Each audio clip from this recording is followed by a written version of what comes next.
पैलवान महेश लोंढे यांना मला पहिलाच प्रश्न हा विचारायचा आहे की एवढ्या कमी वयात राजकारणात काय यावंसं वाटलं? राजकारणात येण्याचा माझा हेतू नव्हता. म्हणजे ज्यावेळेस मी तालीम करत होतो त्यानंतर म्हणजे माझ्या डोक्यात पण नव्हतं की मी कधी राजकारणात येईल किंवा माझं असं काही थॉट प्रोसेस नव्हती. पण त्यानंतर माझं तालीम वगैरेचं क्षेत्र झालं, त्यानंतर मी इथं आलो. संपर्क नाही, काय नाही कोण, म्हणजे मला कापड बाजारात गेलो तरी नीटन घरापर्यंत येण्याचा मला रस्ता माहीत नव्हता. 3 वर्षापूर्वी नगर शहर म्हणजे मला नवखं होतं एकदम. कोल्हापुरात 8 वर्ष 9 वर्ष गेली जेव्हापासून कळायला लागलं तेव्हापासून. त्यानंतर इथं आलं थोडंसं मित्रपरिवार, थोडंसं सगळ्यांमध्ये जाणं येणं थोडंसं चालू झालं. थोडेसे मित्र यायला लागले, मित्र झाले, ओळखी व्हायला लागल्या. त्यानंतर ओळखीने नंतर मग थोडंसं प्रभागात फिरताना मी एक इन्सिडन्स सांगाल तुम्हाला. जास्त नाही काही सांगणार, पण एक इन्सिडन्स. एक कवडे वस्ती म्हणून आमच्या इथे एरिया आहे. म्हणजे राजकारणाचं खरं मी येण्याचं ते म्हणजे तिथून आलो मी. तो प्रसंग होतोय. तर मी रात्री 11:30 वाजता तिथनं येत होतो, कवडे वस्तीवरनं. शंकर बाबा मठ इथे दर्शन केलं आणि तिथनं येत होतो. तर तिथे एक 60-65 वयाची आजी होती. खांद्यावरती कळशी असते ना, कळशीचं कळशी घेऊन तिथनं चालली होती रात्री 11:30 वाजता. अंधार पूर्ण. मला म्हणलो आजीनं पशी थांबलो मी. म्हणलो आजी, तुम्ही एवढ्या रात्री तुम्ही इथनं जाताय पाणी घेऊन, असं तुमच्या इथं पाणी येत नाही का? म्हणले बाबा आम्हाला पाणी बघायचं म्हणलं तर देव बघितल्यासारखं आहे. म्हणलं असं का बरं, काय झालं नेमकं? मग ते म्हणलं बसा तुम्ही गाडीवर. मी कळशी वगैरे घेतली, गाडीवर बसवलं. चला आपण घरी जाऊ तुमच्या. त्याला तुला दाखवते बाबा मी तुला परिस्थिती काय आमच्या इथं. आम्ही तिथं गेल्यानंतर मला त्या आजीने तो ड्रम असतो तो उघडून दाखवला. त्यावरती कापड टाकलेलं होतं. त्याच्यावरची अक्षरशः आळ्या ज्या असतं ना, आळ्याचं पाणी गाळून पित होते ते लोक. एकदा त्यांना पाणी गेलं 17 18 दिवस त्यांना पाणी भेटत नव्हतं. म्हणजे ताजं जे पाणी पितो ना आपण, ते पाणीसुद्धा भेटत नव्हतं. ते आजी, ते जे मिस्टर होते वयस्कर, आजारी घरी राहायचे.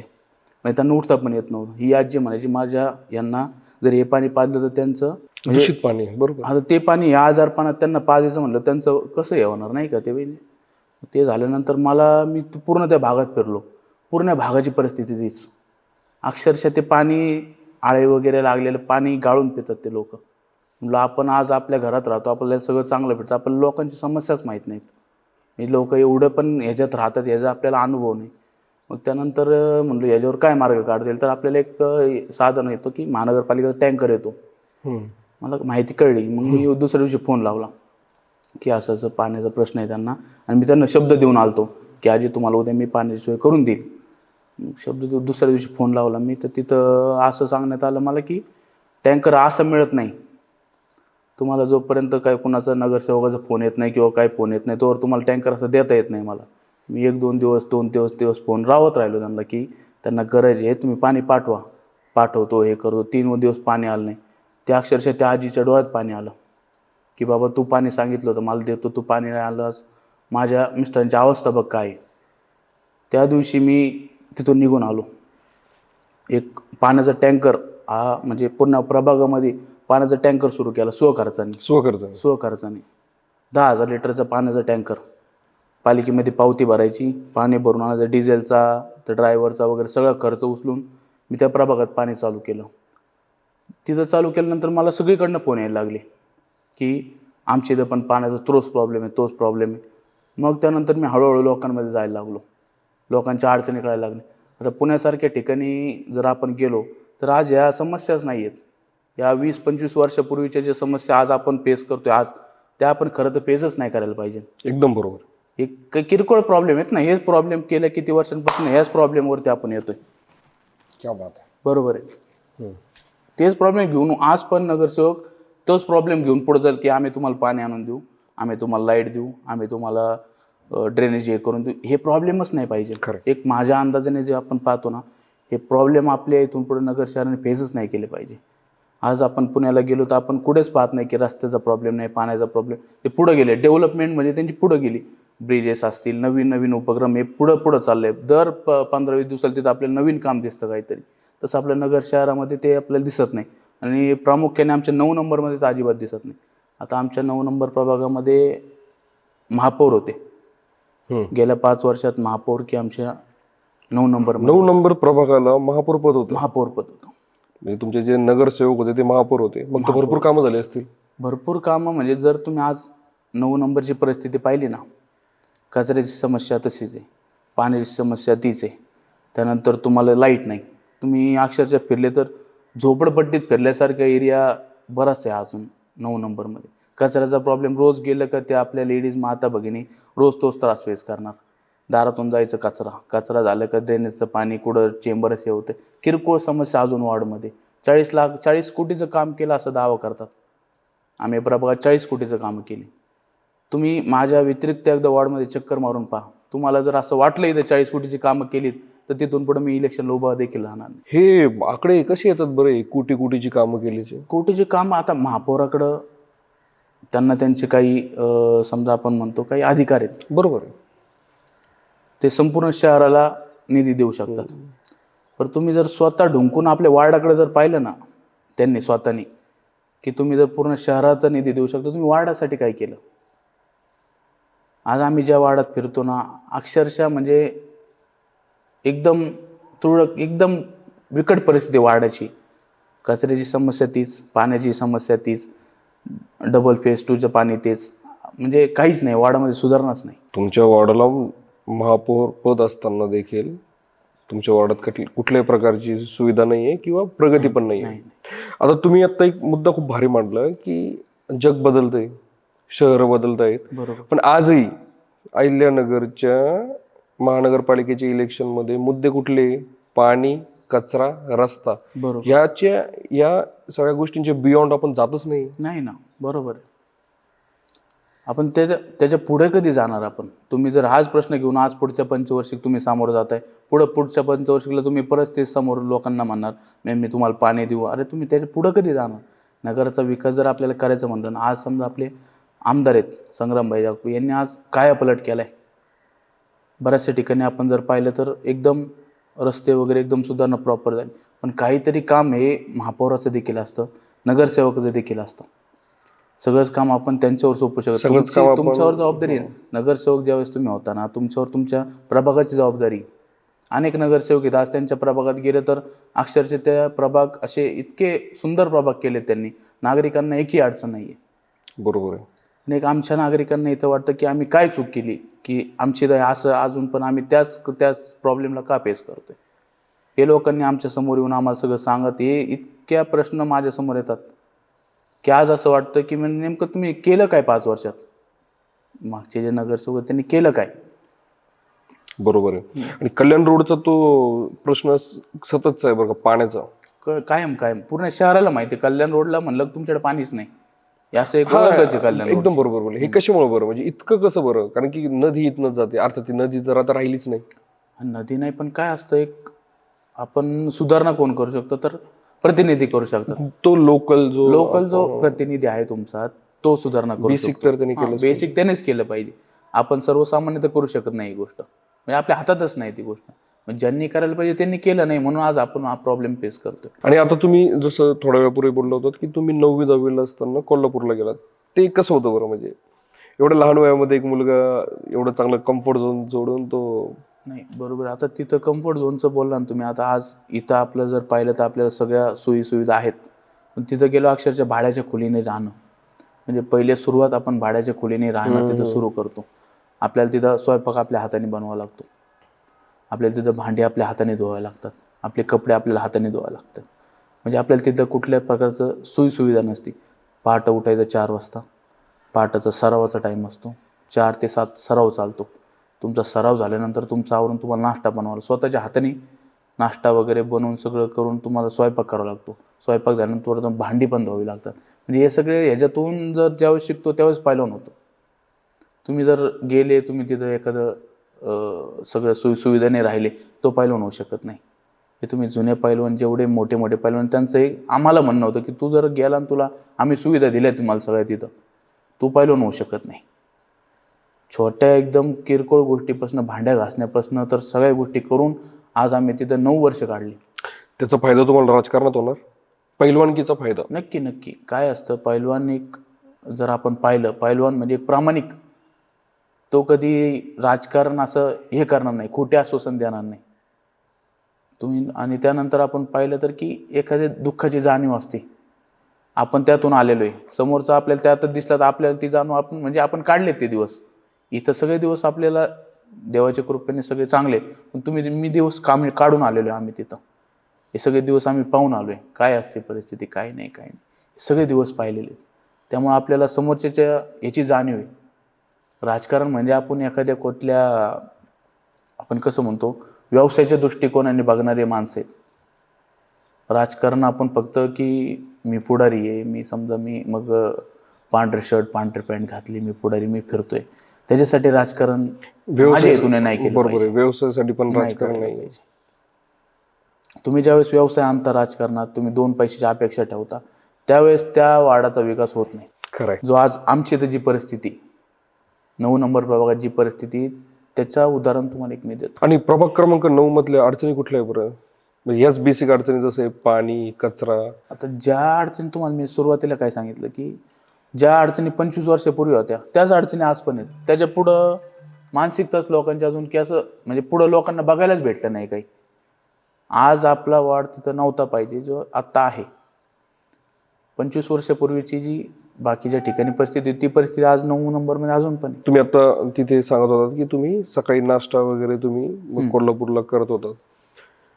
तो एक स्ट्रगल होता. स्ट्रगल आज एवढ्या कमी वयामध्ये राजकारणात उतरायचं आणि ते पण नगरसेवक पदासाठी. बरोबर. हे नगरसेवक पद जेव्हा मिळतं तेव्हा आपण पाहतो की बऱ्यापैकी कामं होतात किंवा काही वॉर्डांमध्ये काम पण होत नाही. पण जर तुम्ही नगरसेवक झालात आता तर तुमचं पहिलं प्राधान्य कशाला राहील? आता नगरसेवक झालं म्हणजे आता काय आपण आपलं एक म्हणजे क्लिअर गोष्ट असते की निधी लागतो. नगरसेवक तुम्ही काय असं घरातनं हे करून कामं करू शकत नाही. तुम्हाला एक निधी शासनाकडनं किंवा तुम्हाला पालिकेकडनं निधी लागतो.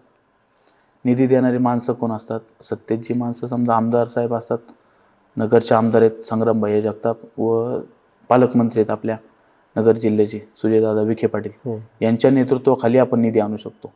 बाकीचे लोक निवडणुका करतात, मी एवढाच निधी आणल, मी तेवढाच निधी. तुम्ही निधी आणणार कसा? याच्यावर पण बोला ना. काय लोकांसमोर जायचं मी तुमचं हे करून देईन, तुमचं ते करून, तुम्ही देणार कसे करून हे सांगा ना.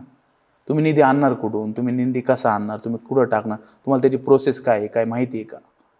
तुम्ही लोकांना खोटी आश्वासनं देऊन जर मतं घेत असाल तर याची परिस्थिती आज जी तीच राहणार आहे. आज मी या वयात समजा मी आज राजकारण करतोय तर आज या सगळ्या गोष्टीचा मी अनुभव घेतला त्यामुळे मी आज राजकारण करतोय. मी उगाचच थोडं नगरसेवक मला मेंबर कोणी म्हणावं म्हणून हे राजकारण नाही. कुणी बोलावं किंवा कुणीतरी बोलावं म्हणून राजकारण नसतं.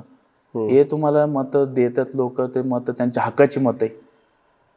त्यांना तुम्ही काहीतरी गोष्टीला लालच देऊन किंवा तुम्ही एखाद्या गोष्टीचा फक्त एखादा दिखावा करून मी हेच करेल, मी तेच करेल, ते करून त्यासाठी नगरसेवक नसतो. नगरसेवक हा सेवक हे नावातच आहे. नगरसेवक म्हणजे हा एक सेवक आहे. पण तुम्ही ज्यावेळेस नगरसेवक झालेला माणूस पाहता ना, अनेक ठिकाणी आता आमच्या इथं पण तीच उदाहरण आहे की त्यानंतर माणूस रुबाबात फिरणार, गोरगरिबांकडे लक्ष देणार नाही, तो त्याच्या ह्याच्यात फिरणार, तो त्याचा साधन बघणार, ह्याचला नगरसेवक म्हणत नाही. आणि आज मी जर ह्याच्यात पडतोय तर हे फक्त आणि फक्त विकासासाठी. आणि माझ्याकडे आपण जर पाहिलं तर वरती नेतृत्व तशी आहेत म्हणून आज मी राजकारणात पडतोय. की मला माहिती आहे आज मी जर कुठं एखाद्याला शब्द दिला, मी तर तुम्हाला रस्ता करून देईन, तुम्हाला लाईटी सोय करून देईन, ड्रेनेज करून देईन, मला माहिती आहे माझे नेतृत्व ते माझं पूर्ण करणार आहे म्हणून मी आज शब्द देतो. निवडून येण्यासाठी कधी शब्द दिलेला नाही आजपर्यंत राजकारणात. जसं तुम्ही म्हणाल की निवडून येण्यासाठी नाहीये, पण नगरसेवक नसताना काम करणं पण एक पद असताना शासकीय काम करण्यात फरक आहे ना. फरक आहे ना. म्हणजे तुम्ही जर नगरसेवक झाले तर तुम्हाला काही अथॉरिटीज येतात किंवा तुमच्या हातात काहीतरी समजा तुम्हाला एक काय म्हणू शकतो आपण की तुम्हाला अधिकार येतो. म्हणजे तुम्ही त्या गोष्टी करू शकता. ज्या गोष्टी आज व्हायला पाहिजे होत्या त्या झाल्या नाही, पण ते करू शकलो असतो. मागचे जे होते ते करू शकले असते. की त्यांच्या चुकीमुळे आज आपला प्रभाग सुधारला नाही. तुमच्याकडे पद असताना देखील तुमच्याकडे ती एक इच्छाशक्ती का नसते बरं काम करण्याची? जर आपलं आता विचार सरणे आता समजा कोणता विचार करून माणूस पडतो राजकारणात, त्याला सगळ्यात जास्त महत्व आहे. हा, तुमचा मोटो काय? तुमचा मोटो काय? तुम्ही फक्त मी मागाशी पण सांगितलं की तुम्हाला नगरसेवक व्हायचं आणि थोडंसं रोबाबात फिरायचं आणि मला सगळ्यांनी असं, त्याच्यासाठी जर तुम्ही पडले तर हाच हाल. म्हणजे आज जे परिस्थिती तीच परिस्थिती पुढे पण राहणार. तुम्ही कामाचं घेऊन जा ना. तुम्ही काम काय केलं आजपर्यंत प्रभागामध्ये, तुम्ही किती विकास केला. आज तुमच्या जिथं आपण पाहतो लाईटीची सुविधा मला अजून प्रभाग 9 मध्ये अशी लाईट जी म्हणतो ते अजून पाहायला मिळेल नाही. अंधक तो जो प्रकाश असतो ना कायम आपण जे इथं फिरलो रात्री का तो एकदम कायम तो अंधक प्रकाश तिथं ती एकदम आपण खेडेगावात जेव्हा जातो ना ते जी परिस्थिती असते ती आज शहरात बघायला भेटते आपल्याला. याच्यापेक्षा आपलं मला वाटत नाही काही लोकांना सांगायची आवश्यकता आहे की आपल्यात कामच झाली नाही. लाईट पण नाही रात्रीची. आणि महिलांच्या सुरक्षिततेबाबत पण गांभीर्य नाही का साहेब? आज तुम्ही जर विचार केला तर आपल्या इथं लाईट नाही, म्हणजे आपला विषय झाला. आपल्या तिथे CCTV नाही. आपल्या तिथं मुलं रात्रीची अंधाराचा फायदा घेऊन काही गोष्टी समजा व्यसनाधीन गेली, काही सगळ्या गोष्टी. तुम्ही जर आज काही प्रतिनिधित्व करता तुमच्या हे की तुमचं अधिकार आहे हा की तुम्ही सगळी पिढी तुमच्या नेतृत्वाखाली तुम्हाला पाहून ही सुधारली पाहिजे, बिघडली नाही पाहिजे. तुम्ही जर आज गेले तर काही प्रतिनिधींचा त्यांचा पाहून काही लोक बिघडतात. ते प्रतिनिधी जो आहे त्यांच्या आसपासची मुलं पाहून मुलं बिघडतात. ह्याला पाहून ह्याला राजकारण म्हणत नाही. तुम्ही फक्त राजकारण कामासाठी नाही, तुम्ही पिढी सुधारा, तुमचा आसपासचा प्रभाग सुधारा. तुम्ही लोकनीती म्हणजे मुलं जी नवीन पिढी होती तो तुमच्याकडून आदर्श पाहून ती सुधारली पाहिजे. आज मी जिथं पण जातो तिथं मला लोकांचं मत एवढंच येतं की तुमच्याकडे पाहून युवा पिढी सुधारती. म्हणजे मी काय असं लई मोठं नाही, पण मला साहेब आज सांगतो मला सुपारीचं व्यसन नाही. मी साधी सुपारी अजून खाल्लेली नाही. आजची पिढी जर आपण पाहिली तर तुम्ही पण पाहताय 19, 18, 19, 20 वर्षाची पुढे गेली व्यसनाधीन पिढी होती. आजपर्यंत माझ्यासोबत फिरणारी मुलं असतात, काही असतात, त्यांना मी स्वतःहून या गोष्टीपासून लांब करतो. तेव्हा मला पालक कुठेतरी माझ्याकडे ती मुलं पाठवतात. हक्काने महेश भाऊकडे जातो ना तू तर मला अडचण नाही. रात्री 1-1, 2-2, 3-3 वाजेपर्यंत मी बाहेरगावी गेलो मुलं माझ्यासोबत असतात, पण घरच्यांना काळजी नसती. कारण त्यांना माहिती चुकीच्या मार्गाला मुलगा जाणार नाही. हे एक कर्तव्य असतं आपलं. काहीतरी तुम्ही आज प्रतिनिधी नगरसेवक होता तर तुमचं हे कर्तव्य आहे एक तरुणांसाठी.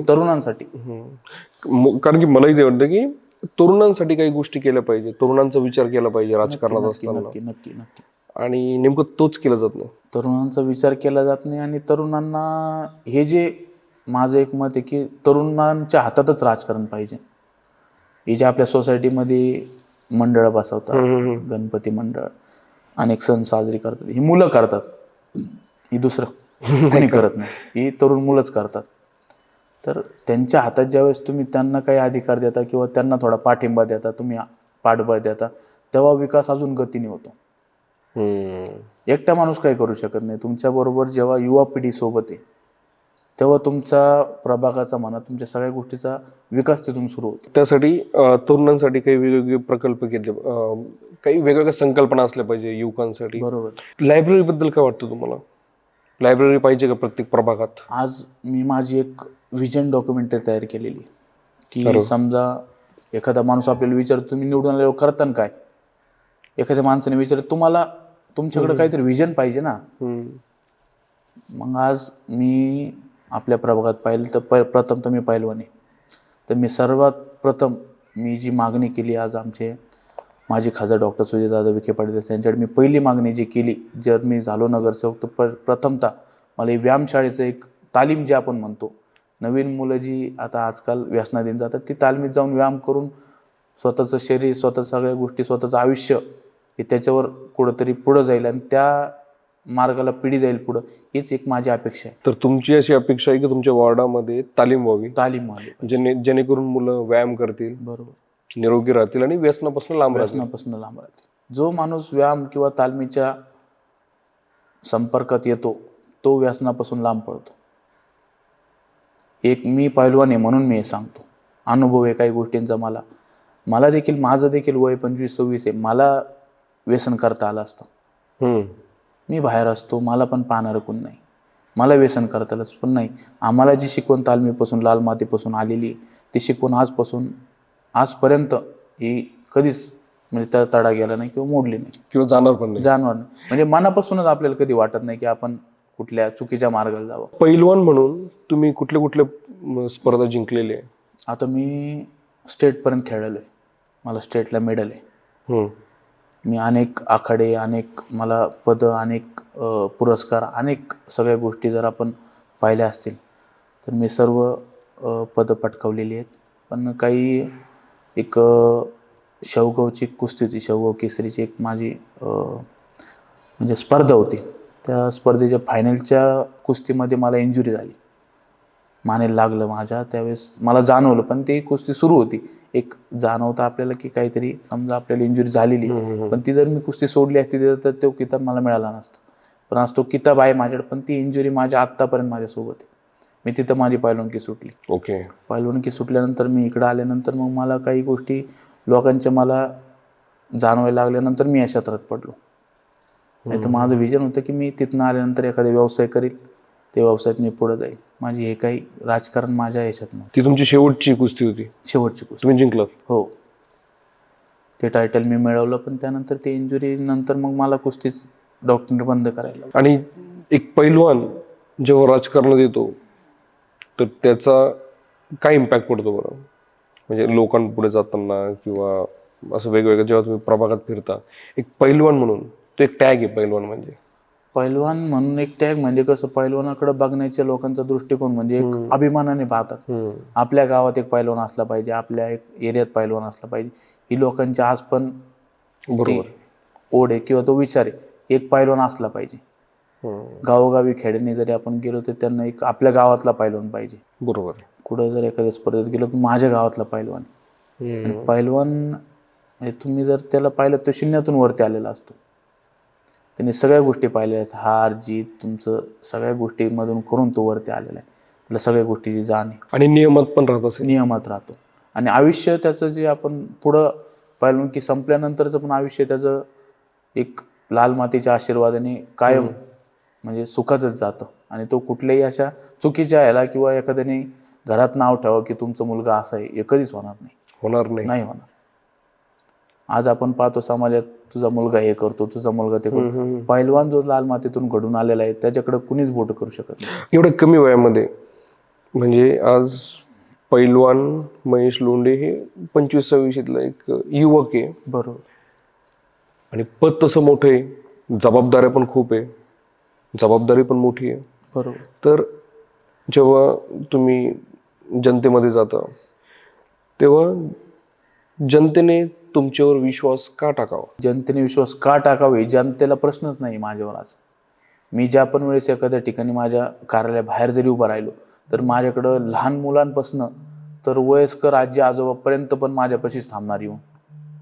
लहान मुलं पण जाताना मला, शाळेतील मुलं असतील, मला आवाज देऊन जाणार, नावानुसार महेश भाऊ म्हणून आवाज देऊनच जाणार. वयस्कर आजी आजोबा असतील, चालत जाणारी बाई, ती मला भेटूनच जाणार, मला आशीर्वाद देऊनच जाणार. म्हणजे एवढं आज एक मी कमवलेली एक छोटीशी गोष्ट मी सांगतो, काहीतरी आयुष्यात कमवलं मी, ही गोष्ट कमवली. म्हणजे चांगले विकासात्मक कामं जर करायची असतील तर त्याला वयोमर्यादा नाही आहे. बरोबर. आणि बऱ्यापैकी जेवढे म्हणजे आपण जसं म्हणतो की राजकारणात तरुणांनी, तुम्हाला वैयक्तिक असं वाटतं का की राजकारणात तरुणांनी आलं पाहिजे? माझं वैयक्तिक मत असं आहे की राजकारणात तरुणांनीच आलं पाहिजे. राजकारणात तरुणच पाहिजे. तुम्ही आता एक तरुण म्हणून आला, तुमची एक 4-5 टर्म झाली, ज्यावेळेस तुमचं एक तरुण म्हणून तुमची ओळख हे संपते, तुम्ही प्रौढांमध्ये जाता, तुम्ही त्या ठिकाणी राजकारण एक तरुणाच्या हातात सोपवलं पाहिजे. तुमचे अनुभव त्याला सांगितले पाहिजे, कुठं चुकतोय कुठं नाही तुम्ही सांगायला पाहिजे. आज जो 2-2, 3-3 टर्म नगरसेवक राहतो त्याने स्वतःहून एखाद्या तरुणाच्या हातात, तू आज राजकारण हातात घे, तू राजकारणात पड. राजकारण म्हणजे लोकांच्या दृष्टीने राजकारण म्हणून लोक नको म्हणतात आज राजकारणाला. पण राजकारण हे असं साधन आहे साहेब की तुम्ही त्या राजकारणाच्या साधनाने जग बदलू शकता. आज नरेंद्र मोदींसारखा माणूस आहे, चहा विकत होता तो माणूस, आज त्याने देश बदलून टाकला आपला. आपल्या देशाला पूर्ण जगामध्ये आज कुठेतरी त्या माणसामुळे मान आहे. एक नेतृत्व असं असलं पाहिजे की ज्या गोष्टीला तुम्ही जर स्वीकारता त्या नेतृत्वाला, त्याने ते तुम्हाला त्या नेतृत्वाला एक प्राऊड फिलिंग राहिली पाहिजे की यांना आम्ही, आमचं नेतृत्व आहे, आम्ही याला निवडतो. आणि आता तुम्ही म्हणालात की बऱ्याचशा तरुणांना किंवा जनतेला राजकारणात जावंसं नाही वाटत, ह्याचं कारण काय? कारण हेच आहे की तुम्ही एकदा राजकारणात माणूस गेला का माणूस हवेत जातो.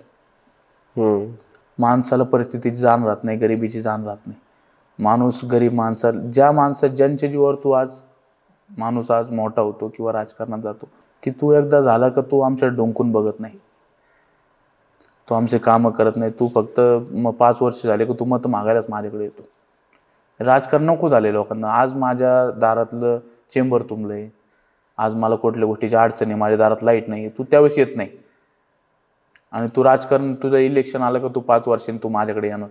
त्या गोष्टीची चीड आज बऱ्याचशा लोकांना आहे की तुम्ही एकच दिवस येता. अनेक ठिकाणी मला ऐकायला भेटलं की तुम्ही 5 वर्षातून एकदाच येता, तुम्ही परत 5 वर्ष तोंड दाखवत नाही. अनेक ठिकाणी ऐकायला मिळतं आम्हाला की तिथं पण मला बोलताना एवढंच आहे की आई, मावशी, आजी, काका, जर तुम्ही आज मला निवडून दिलं किंवा मला संधी दिली तर ही तक्रार जर तुम्हाला राहिली की तुम्ही 5 वर्ष आलेच नाही माझ्याकडं किंवा तुम्ही 5 वर्ष काही कामच नाही केले किंवा तुम्ही फक्त इलेक्शन पुरते येता, तर मी तुमच्या दारात पुढच्या 5 वर्षाला मत मागायला येणार नाही. तुम्ही असं त्यांना आश्वासन दिलं आणि मी जाणार नाही. माझ्याकडनं जर मी सांगितलेल्या लोकांच्या अपेक्षा पूर्ण झाल्या नाही तर मी पुढच्या 5 वर्षाला लोकांच्या दारात जाणार नाही. राजकारण म्हणजे माझ्यासाठी एकदम सेवा. माझ्या आजोबांपासून, माझ्या वडिलांपासून, आमचे काका चुलते सगळे असतील, एक लोकांची सेवा करण्यात त्यांचं पूर्ण आहे. माझी आज पिढी आहे, 3री पिढी, ते पण मला त्यांच्याच ह्याच्याखाली घालायची. आणि त्यांचं जे नाव आज घेतलं जातं की लोंढे फॅमिली ही सर्वांच्या सुखादुःखात असते, सर्वांना कायम गोरगरिबांना त्यांची मदत असते, हेच मला पिढी पुढे घेऊन जायच्यासाठी आज मी राजकारणात आहे. लोंढे परिवारबद्दल आम्हाला सांगा ना, कारण की सगळे पैलवानकीमध्ये आहे, पण एक काहीतरी नेरेटिव्ह लोक सेट करतात. ओके. नेरेटिव्ह सेट केला की हा माणूस आपल्याला धावून येतो. त्या माणसाला आपण रात्री कधी पण फोन करू शकतो. तुम्ही छोट्या मुलापासून तुमच्यापर्यंत सगळे येऊ शकतात, तुम्हाला सगळी समस्या सांगू शकतात. हे कुटुंब, एक लोंढे कुटुंबाची एक ओळख ही आज पण नगर शहरामध्ये आहे. आणि पैलवानकी, पण पैलवानकीमुळंच तर ही ओळख आली ना. आमचे काका हे, आमचे वडील हे पैलवानकीतून, लाल मातीतून आले. आज हा सगळा जो आशीर्वाद आहे तो लाल मातीचा आहे आमच्या घरावर. याच्या मागे आमच्याकडे वडिलांपासून काय नव्हतं. आमच्या वडिलांनी गरिबी, आमच्या सगळ्या कुटुंबांनी गरिबीपासूनच वरती आलेले आहेत, शून्यातून वरती आलेले आहेत. ओके. मला आतापर्यंत असं वाटत होतं की तुमची एक पिढ्यानपिढ्या ही गोष्ट चालत आलेली. आमच्या वडिलांपासून जी संघर्ष त्यांनी पण केलेले, गरिबी त्यांनी फेस केलेली. त्यांना कोल्हापूरला जायचं म्हणलं तर इथं कुठेतरी कामं करून पैसे गोळा करून त्यांना कोल्हापूरला जावं लागत होतं. आत्ता आमच्या पुरतं ठीक होतं की आम्हाला घरून पैसे यायचे, पण त्यांची परिस्थिती तेव्हा तशी नव्हती. त्यांना काम करून जेव्हा इथे शेतात काम करायचे, पैसे साठायचे, त्यावेळेस ते कोल्हापूरला जायचे. शून्यातून कमवलेले. म्हणजे लोकांचा दृष्टिकोन काय असतं, त्यांच्याकडे भरपूर आहे. भरपूरचं नाही, तुम्हाला देवाने कष्टातून केलं, तुम्ही कष्ट जेव्हा करता प्रामाणिकपणे तेव्हा देव देतो. देव कुणाला पण द्यायला बरोबर, देव कुणालाच द्यायला तयार नाही, असं देत नाही कुणाला. कष्ट जोपर्यंत तुम्ही करत नाही तुम्हाला देव काहीच देत नाही. आज मी 3 वर्षापासून काहीतरी कष्ट करतोय.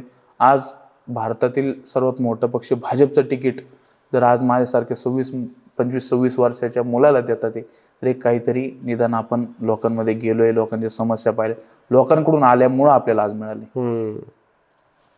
आणि जसं आता प्रभागात आहे की जसं आपण म्हणतो की का निवडून द्यावं त्या नगरसेवकाला, काय करणार आहे तो असं प्रभागासाठी. हाच जर प्रश्न तुम्हाला विचारला की सांगा बरं तुम्ही प्रभागासाठी काय करणार आहे. बरं, मीच ते काय सांगितलं की आतापासूनच माझ्याकडे विजन डॉक्युमेंटरी तयार आहे. म्हणजे मी असं नाही की मी निवडून आलो पाहू मग आपण काय करायचं, तसं नाही. मी आजपासून तयारी करून ठेवलेली की मी जर निवडून आलो तर मी प्रभागासाठी काय काय करणार. प्रथमतः आमच्या इथं ज्येष्ठांसाठी कुठलंही लायब्ररी म्हणा किंवा त्यांना उठणं बसण्यासाठी कुठलीही जागा आजपर्यंत प्रभागामध्ये नाही. ओपन स्पेस नाहीच आहे. ओपन स्पेस तुम्ही जर पाहिले प्रभागामध्ये, तुम्हाला ओपन स्पेस म्हणून वाटणारच नाही. ओके. कुठलाच ओपन स्पेस असा नाही आमच्या प्रभागात की जो डेव्हलप आहे, जिथं आपण म्हणू शकतो की वडीलधारे किंवा लहान मुलं खेळू शकतात, वडीलधारे चालायला संध्याकाळच्या टायमाला जाऊ शकतात. एक खेळमेळीचं वातावरण जे आपण म्हणतो ना, तसं तुम्हाला प्रभागात दिसणारच नाही. म्हणजे आमच्या तिथून अजून तेच प्रॉब्लेम आम्ही पण पाहत येतोय. मी आज वार्डामध्ये जातो, एखाद्या ठिकाणी मला भेटतात वयस्कर लोक, आजी आजोबा भेटतात की तुम्ही मला एखादं आम्हाला असं करून द्या की जिथं निदान आम्हाला जाऊन बसता येईल, आम्हाला निदान प्रसन्न कुठंतरी असं वाटेल, असं एखादं मंदिर परिसर सुधारून द्या. म्हणजे प्रभाग क्रमांक 9 मध्ये अशी जागा नाही की जिथे लोक निवांत जाऊन बसू शकतात. नाही. माझ्या व्यतिरिक्त देखील तुम्ही एकदा जरी पाहिलं तुम्हाला ती जागा दिसणार नाही. आज मला सुजयदादा यांच्या मार्गदर्शनाखाली 1,30,00,000चा निधी मिळाला, सर्व आमच्या 9 नंबर प्रभागाला. प्रथम तर साहेब तो मी निधी ओपन स्पेससाठी टाकलेला आहे, दुसरा रस्त्यांसाठी टाकलेला आहे, तिसरा लाईटिंगसाठी टाकलेलं आहे. हेच कामं जर मला करायला लागत असेल तर इथून मागं काय केलं, इथून मागं झालं काय प्रभागात, याचीच मला अजूनपर्यंत प्रश्न आहे. मी कोणावर टीका करत नाही, मला कोणावर टीका देखील करायची नाही, पण जर खरंच मला तेच प्रॉब्लेम जर आज पण सॉल्व्ह करायला लागत असतील तर तुम्ही केलं काय आजपर्यंत? हा, आताची प्रॉब्लेम अशी पाहिजे होती की चलो आता इथं आपण आणखी काहीतरी कुठंतरी ब्रिज झाला पाहिजे, ब्रेक झालं पाहिजे, किंवा कुठंतरी एखादी मोठी कुठली कंपनी इन्व्हेस्टमेंट काहीतरी एखादी पुढचे प्रकल्प पाहिजे, काहीतरी प्रकल्प आला पाहिजे आपल्या इथं मोठ्या साईट झाल्या पाहिजे. या गोष्टींचं कल्याण रोडकडे जर आज कौल आपण पाहतो, सावडी सारख्या भागात जर आपण म्हणलो कल्याण रोडकडे शिफ्ट होण्याचं, पहिले प्रथम तर ते म्हणतात तुमची तर पाणीच नाही, तुमची तर पाण्याची सोयच नाही. सुरुवातीतून जर एखादी कंपनी किंवा एखादा कुठला उद्योग एखादा माणूस इथं करायचा, प्रथम तर पाणी लागणार आहे, लाईट लागणार आहे. तुमची तर ती सुविधाच नाही, तुम्ही ते जर हेच नाही तर ते येतील कसे आपल्या प्रभागात? काही वर्षांपूर्वी सावडी भाग बी हा तसंच होता. आज जर तुम्ही पाहिला सावडी भागात मोठे मोठे कंपनीज किंवा मोठे मोठे उद्योग आज सावडी भागात आलेत. का आलेत? कारण तुम्ही तिथं सुधारणा आहे. इव्हन ते तिथे एक संपत बारसकर म्हणून एक नगरसेवक आहे, खूप छान काम करतो. सर्वच काम म्हणजे काम जर तुम्ही केलं तर तुमचं नाव होतं. आज तुम्ही त्यांचं नाव घेता कारण त्यांनी काम केले. त्यांनी काम केलं नसतं तुम्ही त्यांचं नाव घेतलं नसतं. आज कल्याण रोड सोडून जर तुम्ही सर्व प्रभागात फिरताल तर तुम्हाला इथल्यासारखी अवस्था कुठेच दिसणार नाही, हो ना, इकडे खूपच कुठेच दिसणार नाही. तुम्ही आज इथून वरती जरी गेले ना, तुम्हाला आमचा शिवाजीनगर भाग आहे, एकदम अशा स्लम भागासारखा तो भाग आहे.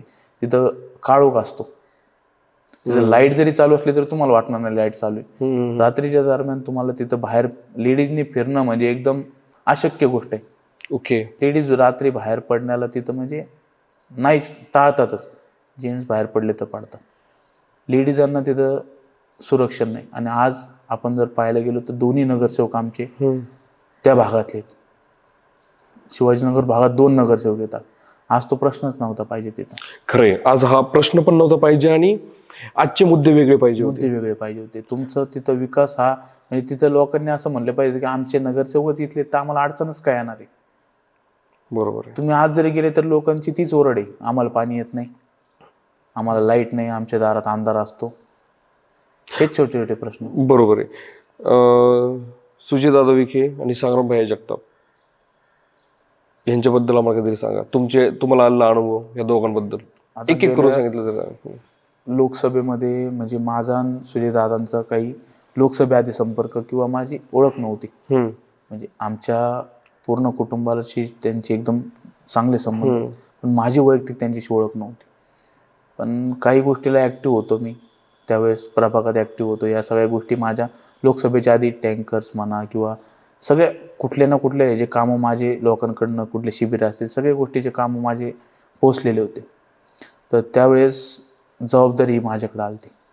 सुजयदादांचं काम तुम्हाला करायचं म्हणजे करायचे काम तुम्हाला, आणि आमचे घरचे पण असल्यामुळे ते आम्हाला करावंच लागलं ते काम, म्हणजे करायचंच. मनापासून आम्ही जे काम केलं ते सुजयदादांचं केलं. पहिली जी निवडणूक मी पाहिली ती सुजयदादांची पाहिली, लोकसभेची निवडणूक पाहिली.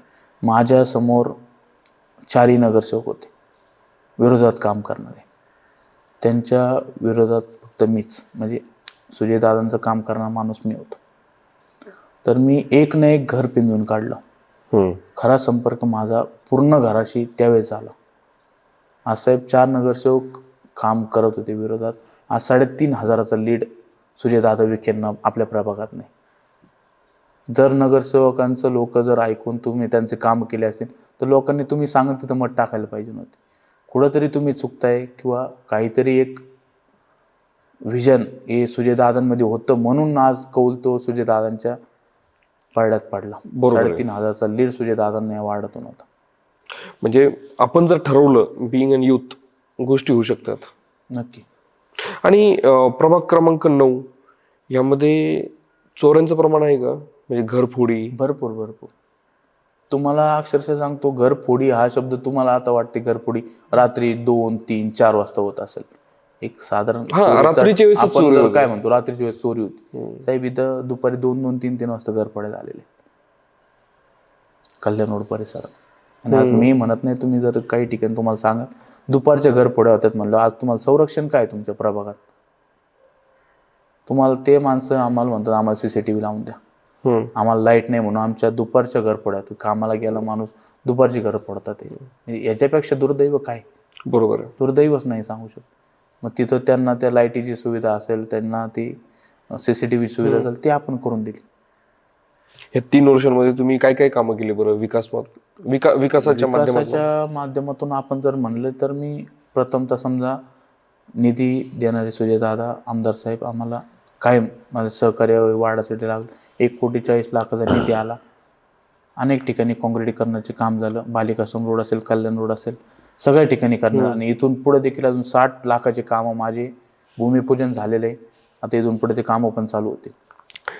आता तुम्ही जर निवडून आलात किंवा असं आपण गृहीत धरूयात की तुम्ही निवडणूक जिंकलात आणि तुम्ही नगरसेवक झालात, पुढच्या पंचवार्षिकला जेव्हा तुम्ही पुन्हा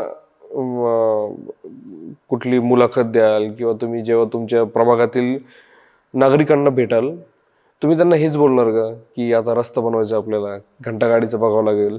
तुम्हाला आज मी आजची डेट, आजची जी तारीख आहे त्यानंतर आपण पुढच्या वेळेस भेटू. तुम्हाला हे मुद्दे सापडणार नाही. जर मला लोकांनी जर मला ती संधी दिली तर तुम्हाला ही लाईट, ड्रेनेज आणि पाणी ही समस्या तुम्हाला कल्याण रोडला 90%, 99% दिसणार नाही. ती सॉल्व्ह कशी करायची, काय करायचं, कुठं कसं करता येईल, याचा सगळा अभ्यास मी आज केलेला आहे. त्यामुळे मी आज लोकांना आश्वासन देतो. मला आज माझ्या मागं जे सक्षम 2 नेतृत्व आहेत, डॉक्टर सुजयदादा विखे पाटील असतील, संग्रामभाई जगताप असतील, मला एवढा विश्वास आहे की मी तो प्रॉब्लेम तरी मी प्रभागात राहू देणार नाही.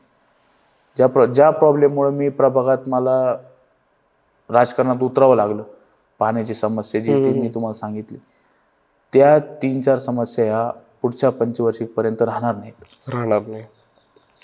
तेव्हा नवीन विजन राहील. डेव्हलप म्हणजे तुम्ही जे पुढचे विचार करताना तुम्ही ह्या गोल जो सर्कल आहे, पाणी, लाईट, हे याच्यातनं ज्यावेळेस बाहेर पडताल त्यावेळेस तुम्ही पुढं काहीतरी पाहणार आहे. तुम्हाला एखादी लायब्ररी, तालीम, तुमच्या सुविधा, ओपन स्पेस असतील, महिलांना रात्री देखील सुरक्षित वाटलं पाहिजे. महिला आता कसं असतं, एखाद्या चांगल्या सोसायटीत आपण गेलो, जेवण बिवण झाल्यानंतर महिला एकत्रित बसतात. तुम्हाला इथं परिस्थितीच नाही बघायला भेटणार ती. बरोबर. महिला बाहेरच पडत नाही. चारीकडे काळोख, भीतीमुळे म्हणजे आता एक वातावरण असं, एन्व्हायरमेंट तयार असते की आपण सुरक्षित आहोत, आपण बसू शकतो किंवा आपण उठू शकतो, हे एक मनापासून असतं माणसांच्या. मग ते वातावरणच प्रभाग क्रमांक 9 मध्ये नाही.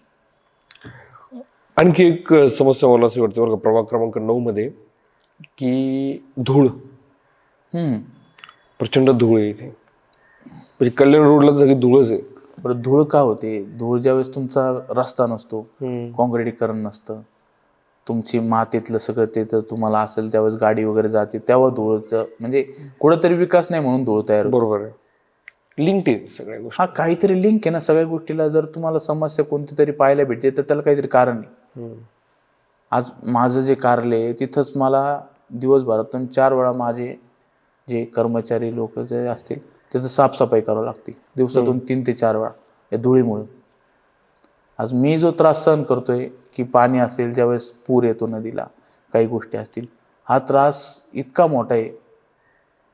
ज्यावेळेस पूर येतो लोकांच्या घरात पाणी जातं, बरोबर. लोकांना रात्री झोपायची सोय नाही, काही नाही.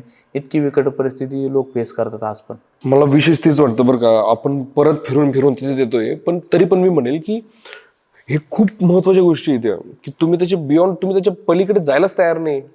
मग त्याच्या पलीकडे आमच्या लोकांना विचारच येत नाही ना. तुम्ही त्या विचारात आम्हाला बाहेरच काढत नाही. तुम्ही तेच मार्ग आमचे सॉल्व्ह करत तर आम्ही पुढचा विचार कधी करणार आहे? बरोबर आहे. पुढचा विचारच करू शकत नाही ना माणूस. ज्यावेळेस एखाद्या मुलांना किंवा एखादं साधन त्यांना तुम्ही देताना, त्यानंतर ते पुढे जाणार. तुम्ही त्यांना ओपन स्पेस दिला तर मग त्यातून पुढे त्यांचे विचार जातील की आम्हाला एखादं मंदिर द्या किंवा आम्हाला काय. तिथून पुढे तुम्ही त्यांना पाठवतच नाही तर तुम्ही तिथंच अडकून बसणार आहे. आमचा प्रभाग गेल्या 10-15 वर्षापासून तिथंच अडकून आहे. एकदम बरोबर. तुम्हाला त्याच्यावरती तुम्ही आज सर्वे जरी केला तुम्हाला त्याच्यावरती प्रश्नच नाही पाहायला भेटणार. कचरा, पाणी, आमच्याकडं कचरा गाडी येत नाही, आमच्याकडे कचरा साठतो, आमच्याकडे पाणीच नाही, आम्हाला पाणीच येत नाही, किंवा हे ड्रेनेजची समस्या, किरकोळ समस्या अजून पण तिथंच लोक अडकून आहेत. एकदम बरोबर आहे. आणि यातनं बाहेर यायला पण तयार नाही. बाहेर मानसिकताच नाही ठेवली ती. तुम्ही मानसिकता ही प्रतिनिधींनी निर्माण करावं लागते. तुम्ही त्यांची एखादी समस्या सोडल्यानंतर ते कुठेतरी पुढे विचार करते. एकदम बरोबर आहे. आणि आणखी एक गोष्ट मला अशी जाणवते बरं का ह्याच्यामध्ये, की कुठलाही प्रभाग घ्या तुम्ही किंवा कुठलेही नागरिक घ्या तुम्ही, हे जे जुनी चेहरे असतात ते वर्ष वर्ष वर्ष वर्ष त्यांना ते सतत दिसत असतात. म्हणजे 5-5 वर्ष सतत तीच असतात. जेव्हा नवीन चेहरा त्यांच्या पुढे येतो तेव्हा त्यांची रिॲक्शन काय असते? आता तुम्ही आहात, खूप यंग फेस आहात तुम्ही. मला पण आज लोकांनी का स्वीकारलं, कारण मी काहीतरी कामं केली, माझ्याकडनं काहीतरी त्यांना अपेक्षा आहेत, किंवा हा काहीतरी करू शकतो आपल्या भागासाठी, म्हणून आज लोक माझ्यासोबत आहे. माझ्या तोच विचार त्यांना दिसला असता की मी आश्वासनं देतो आणि परत तिकडे जातच नाही, किंवा मला एखादं माझ्याकडे काम आलेलं मी करतच नाही, मी आश्वासन मी होईन नाही, काम होईन. आज माझ्याकडे अशा समस्या येतात साहेब. नगरसेवक नसताना जे नगरसेवकांकडे जायला पाहिजे ते लोक माझ्याकडे येतात. आज नगरसेवक पद नसताना देखील नागरिक तुमच्याकडे येतात. नागरिक माझ्याकडे त्या समस्या घेऊन येतात. आमच्या दारात पाणी येत नाही, आम्हाला पाण्याची सोय करून द्या, आमचं ड्रेनेज तुंबलंय, आमचं हे ह्या ज्या समस्या नगरसेवकांकडे जाऊन बोलल्या पाहिजे त्या माझ्याकडे येऊन का बोलावं लागतात? कदाचित त्यांना अशी अपेक्षा आहे की त्यांच्या समस्या तुम्ही सोडवू शकता. मग त्यांना जमल्या नाही म्हणून मी सोडून माझ्यापर्यंत आले ना. जर तुम्ही सोडवले असते त्यांना ऑप्शन शोधायची गरजच पडली नसती. आज लोक म्हणतात की आम्हाला ऑप्शन पाहिजे, किंवा आम्हाला नवीन नेतृत्व पाहिजे जे खरंच आमचं काम करेन, किंवा आम्हाला जाता येईल, आमचं गेल्यावर काम होईल, असं नेतृत्व आज आमच्या 9 नंबरमध्ये शोधले जाते. काही भागांमध्ये असे नगरसेवक आहेत साहेब की एखाद्या घरात आपण गेलो तर ते गेलं म्हणून आमचा नगरसेवक फिक्स आहे, आमचं काही अडचण नाही, आमच्या अडचणीला धावतो, आमचे सगळे कामं करतो, एका फोनवर काम होतं. असे देखील लोकांच्या प्रतिक्रिया आहेत. लोक सगळीकडे कंप्लेंट करत नाही. काहीच असे भाग आहेत की जिथं गेले तरी काम होत नाही, टाळाटाळीची उत्तरे दिली जातात. मग 5 वर्ष झाली, 4 वर्ष पूर्ण व्हायला लागली का मग तुम्ही लोकांमध्ये जाता, काय अडचण आहे का तुमची? अरे मग तुम्ही 5 वर्ष आहे ना, तुम्हाला 5 वर्ष म्हणजे एकच वर्ष काम करायला दिलेलं नाही. तुम्ही शेवटच्या वर्षी जागे होता, 5-6 महिने आधी जागे होता. तुम्ही 5-6 महिने आधी कुठेतरी काम दाखवता, उद्घाटन करता. 5 वर्षाचे नगरसेवक तुम्ही सुरुवातीपासून काम केलं पाहिजे. बरोबर आहे. तेव्हा लोक तुम्हाला कुठेतरी साथ देणार आहे. लोकांच्या अपेक्षा पूर्ण झाल्या, लोक कुणाकडे जात नाही. तुम्ही लोकांच्या अपेक्षा पूर्ण करा, त्यांच्या समस्या सोडवा. लोकांच्या अपेक्षा काय साहेब? लोक काय मागणार? तुमच्या घरातून किराणा द्या म्हणत नाही लोक, काय आमचे लोन भरा म्हणत नाही लोक, तुमचे पर्सनल प्रॉब्लेम देत नाही तुम्हाला. बरोबर आहे. लोक काय सांगणार आहे? आमचं ड्रेनेजचं काम, लाईटचं, जे तुम्हाला अधिकार आहे तेच लोक तुम्हाला मागतात. आणि तुम्ही अधिकार घेतले कशासाठी? जर ते तुम्हाला पूर्ण करता येत नाही तर तुम्ही ती अधिकारच नाही घेतला पाहिजे. एक माझं प्रामाणिक मत आहे. खूप मॅच्युअरली तुम्ही सांगितलं, ते बेस्ट आहे. म्हणजे काही गोष्टींचा अनुभव ज्यावेळेस माणसाला येतो ना त्यावेळेसच माणूस बोलतो. हे अनुभव मला पूर्ण प्रभागातून आले साहेब. मी सकाळी बाहेर पडलो तरी मला रात्रभर मी प्रभागात असतो. आज इथे येऊन बसलो, मी प्रभागातूनच येऊन बसलो. आज एक जो माणूस माझ्याकडे आला, काम माझं कसं पण करून मला ते काम मी पूर्ण केलेले. माझ्या दारात आलेला माणूस, माझ्याकडे आलेला माणूस, मी कधीच असं काम नाही झालेलं पाठवलं नाही. हा, माझ्याकडे नसेल होत, माझ्या अधिकारात नसेल बसत, मी सरळ सांगतो की साहेब ते माझ्याकडनं आत्ता होणार नाही. ज्यावेळेस तुम्ही मला संधी देतात त्यावेळेस मी तुमचं काम नक्की करून देईन. तुमची बोलण्याची मानसिकता असते, तुम्ही इलेक्शनच्या आधी कसं बोलता, तुम्ही इलेक्शन झाल्यानंतर लोकांसोबत कसं बोलता, तुम्ही इलेक्शनच्या आधी पाया पडता लोकांच्या, तुम्ही इलेक्शन झाल्यावर तुम्हाला म्हणजे ते पण तिथंच आहेत, तुम्ही तिथंच आहे, तुम्हाला झुकायला प्रॉब्लेम येते लोकांपुढं, तुम्ही मत मागण्यासाठी झुकता. मोठ्या वयस्कर लोक गोरगरिबां पण झुकण्यात काही अडचण नसते. एक माझं मत आहे. पैलवानकी क्षेत्रात आम्हाला एवढं शिकवलं आहे की तुमच्यापेक्षा जो वयाने मोठा असेल त्याच्या पुढे झुकलंच पाहिजे, त्याचं पाय पडलंच पाहिजे. मी हे 4-5 वर्षापासून मी हे माझ्या म्हणजे एक स्वभावातच आहे. कोणी माणूस माझ्याकडे आला की मी त्याचं दर्शनच घेतो, मोठा असेल. पण हे फक्त तुम्ही इलेक्शन पुरतं करता, तुम्ही इलेक्शन पुरते पाय धरता लोकांनी. पुढचे 5 वर्ष तो समोरून गेला तर पाहत पण नाही त्याच्याकडं. लोक कसं काय निवडून देतील त्याला? नाही जाणार. मागच्या याला ऑप्शन नाही लोकांना आज ऑप्शन भेटलाय कोणत्या तरी स्वरूपात. आज लोक खुश आहेत आमच्या भागातले, आज लोक तुमच्या भागातले खुश आहेत? खुश आहेत. ज्या भाग म्हणजे आपण उगाच बोलत नाही, लोकांमध्ये जातो त्यावेळेस लोकांचा चेहरा सांगतो आपल्याला. लोक काय एकदम तुम्ही आल्यावर एकदमच हे करत नाहीत, सगळ्यांना एकच उत्तर, पण लोकांचं आपल्याला हावभाव सांगतात. लोक आपण गेलो, लोक भेटतात कसे आपल्याला, ते लोक सांगतात की आपल्याला लोक आपल्याकडून काहीतरी अपेक्षा, आपण काहीतरी पूर्ण करतोय म्हणून लोक आज आपल्याला अपेक्षा करतात.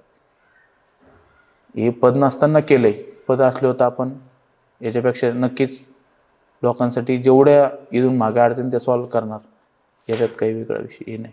नगरसेवक झाल्यानंतर पैलवान महेश लोंढे हे समाजासाठी, प्रभागासाठी चांगलं काम करणार, नक्की त्यांच्या समस्या सोडवणार. नक्की नक्की. ते आज जर पद नसताना जरी मला सोडवता आली असती कामं, तर मला पदाची कुठलीही लालसा नाही. नगरसेवक म्हणजे कुठल्या पद म्हणजे तुम्ही काय असायलाही काही हे करून जात नाही. नगरसेवक म्हणजे तुम्ही माणूसच आहे ना, नगरसेवकाचा माणूसच असतो. 5 वर्षांनी तू पण बदलणार आहे, तू काय कायमच मग तू नगरसेवक झाला म्हणजे तू लाईफ टाईम तू एकदम हेच झाला, राजा झाला असं नसतं. तू सेवक आहे, तू सेवकासारखं वागला पाहिजे, एक माझं मत आहे ते. साहेब आज देवानी मला भरपूर दिले, पण आज जर तुम्ही ह्याच्यात गेले तर मी कधीच कुठलेही म्हणजे एक माझा स्वभावच आहे की नम्रता. लोक म्हणले तुम्ही गेले महेश लोंढे काय करतो, महेश लोंढे नम्र आहे, बोलतो व्यवस्थित, कोणी आले आडे अडचणी सोडवतो. बोलणं तुमचं रे महत्त्वाचं, तुम्ही काम करा नका करू, तुम्ही माणसाशी बोलता कसं, तुम्ही वागता कसं, त्याला माणूस जास्त प्राधान्य देतो. तुम्ही जर माणसाला एकदम किंमतच ठेवत नाही माणसाची, मी नगरसेवक झालो म्हणजे तू मग माझ्या दारातच येऊन बस, मग मी येईल तेव्हा तू बोलायचं माझ्यासोबत, ह्याला काय अर्थ नसतो. म्हणजे नगरसेवक याची एक क्रायटेरिया जे आपण म्हणतो बघण्याचा दृष्टिकोन, तो लोकांचा चुकीचा झालेला आहे आजकाल. गोष्ट ही जी बदलली पाहिजे असं सगळ्यांना वाटतं. त्याची चीड येते जेव्हा आपण ते पाहतो, किंवा असं लहान मुलांवर सुद्धा आजकाल सर्रासपणे विनयभंग आणि बलात्काराच्या घटना खूप वाढत चाललेल्या आहे. एक पैलवान म्हणून तुम्ही या गोष्टींकडे कसं पाहता आणि अशा नराधमांसोबत काय केलं पाहिजे? पैलवान म्हणून तुम्ही विचारल्यामुळे मी सांगतो, एकाच वाक्यात सांगेल की जर ह्या घटना कुठं घडत असतील माझ्या प्रभागात किंवा माझ्या निदर्शनात ही गोष्ट जर कधी आली, तर एक पैलवान एक त्याची गदा हातात घेतल्याशिवाय राहणार नाही किंवा त्या गोष्टीला सडेतोड उत्तर दिल्याशिवाय राहणार नाही. जर तुमच्यासारखी तरुण जर राजकारणात आली तर इतर तरुणांना सुद्धा एक बूस्ट मिळेल की चला बरोबर ते जर जाऊ शकतात तर आम्ही का नाही. बरोबर. तुम्हाला आमच्या टीमकडनं, हक्काच्या नगरच्या टीमकडनं तुम्हाला आम्ही शुभेच्छा देतो पुढच्या वाटचालीसाठी. धन्यवाद.